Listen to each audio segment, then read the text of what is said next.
যে যুদ্ধ নিয়েই ডিল করছে, মানে শুধু যুদ্ধ যুদ্ধ যুদ্ধ ড্রাগন তাকে না। আমি জানি যে হাউস অফ দ্য ড্রাগনের থেকে অডিয়েন্সের যে এক্সপেকটেশন থাকে সেটা হচ্ছে যে ড্রাগন দেখানো হয়েছে কিনা। হ্যাঁ, ড্রাগন অবশ্যই আছে, ওয়ার সিকোয়েন্স এর সিজন 4 আসবে এবং সেটা এর সিজন ফিনালে হবে আর কি, যেটা আই থিঙ্ক 2028-এ আসার কথা। মানে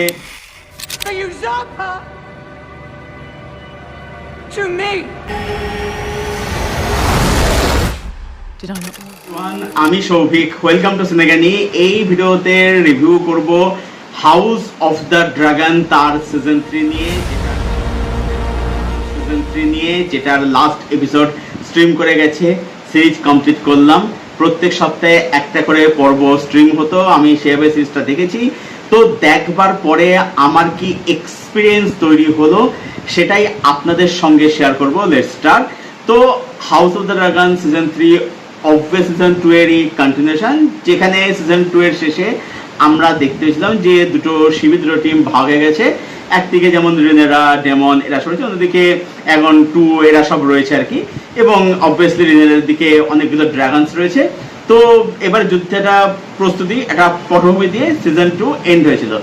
সিজন 3 তারই কন্টিনিউশন, যেখানে আমরা দেখতে পাচ্ছি যে যুদ্ধের প্রিপারেশন। এবারে এই যে সিজনটা, এটা কিন্তু শুধুমাত্র যে যুদ্ধ নিয়েই ডিল করছে, মানে শুধু যুদ্ধ যুদ্ধ যুদ্ধ ড্রাগন তাকে না। আমি জানি যে হাউস অফ দ্য ড্রাগনের থেকে অডিয়েন্সের যে এক্সপেকটেশন থাকে সেটা হচ্ছে যে ড্রাগন দেখানো হয়েছে কিনা। হ্যাঁ, ড্রাগন অবশ্যই আছে, ওয়ার সিকোয়েন্স অবশ্যই আছে, কিন্তু তার থেকে বেশি এটা হচ্ছে অনেক বেশি ড্রামা।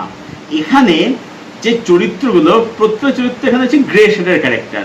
এখানে প্রত্যেক চরিত্র যদি আপনি ভালো করে দেখেন, সবার কিন্তু দিক রয়েছে।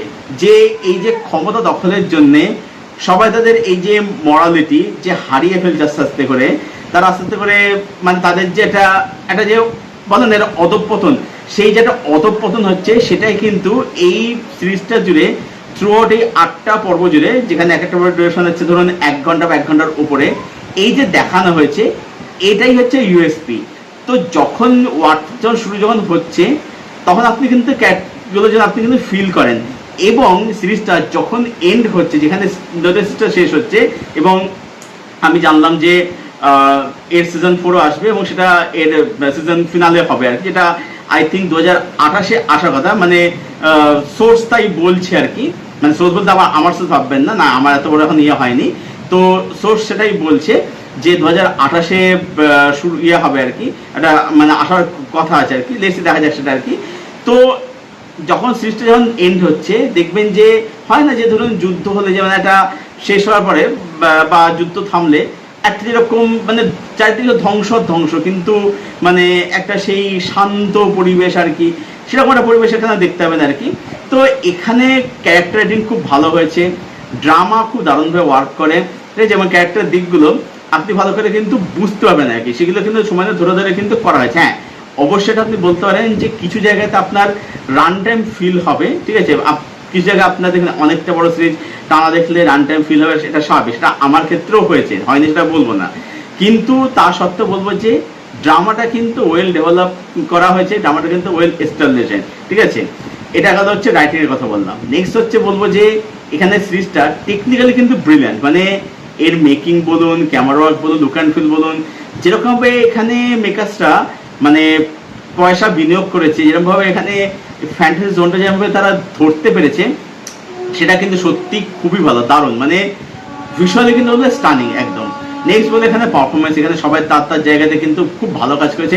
অ্যাকচুয়ালি হচ্ছে কি, দেখবেন যে সিজন 1 যখন আপনি দেখছেন, তখন ক্যারেক্টারগুলো একরকম থাকছে, 2-তে সেখানে একরকম, 3 থেকে আর একরকম হচ্ছে আর কি। তো এই যে চরিত্র যখন বয়স বাড়ার সাথে সাথে তাদের চারিত্রিক বৈশিষ্ট্য পরিবর্তন হচ্ছে, এবং সেই অনুযায়ী যারা এখানে পারফর্ম করছে তারাও তাদের যে কিন্তু বলতে যে খুব ভালো কাজ করে, সেই চরিত্রটার মানে আর্কটা বুঝে আর কি, ঠিক আছে। তো পারফরমেন্স সবার কিন্তু খুব ভালো। ওভারঅলে বলবো house of the dragon season 3 এটা কিন্তু এটা বলবো বেশ ভালো একটা কাজ হয়েছে, অন্তত আমার তো ভালো লেগেছে। মানে এটা একটু আপনি স্লো বার্ন ড্রামা হিসেবে এটাকে আপনি কনসিডার করতে পারেন। হ্যাঁ, তার মধ্যে ড্রাগন ওয়ার সিকোয়েন্স সেগুলো সব ভালো, ওয়ার সিকোয়েন্সগুলো খুবই ওয়েল শট, সেগুলো খুব ওয়েল কোরিওগ্রাফ।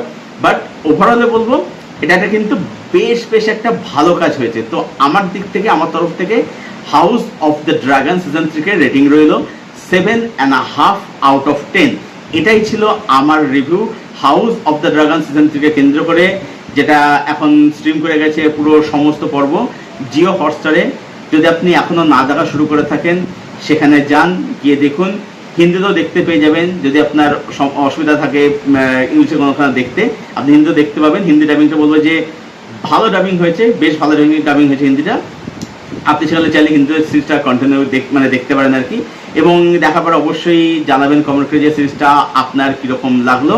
আর যাদের সিরিজটা দেখা হয়ে গেছে, যদি কেউ সিরিজটা দেখে থাকে, যাদের সিরিজটা দেখা কমপ্লিট হয়ে গেছে, আপনাদের কি ওপিনিয়ন সেটা জানাবেন কমেন্ট করে। আপনাদের কমেন্টের উত্তর আমি অবশ্যই দেব। আর এই ভিডিওটা ভালো লেগে থাকলে ভিডিওটাকে অবশ্যই লাইক করবেন, শেয়ার করবেন, চ্যানেলটাকে অবশ্যই সাবস্ক্রাইব করবেন। চলুন ভিডিও এখানেই শেষ করছি।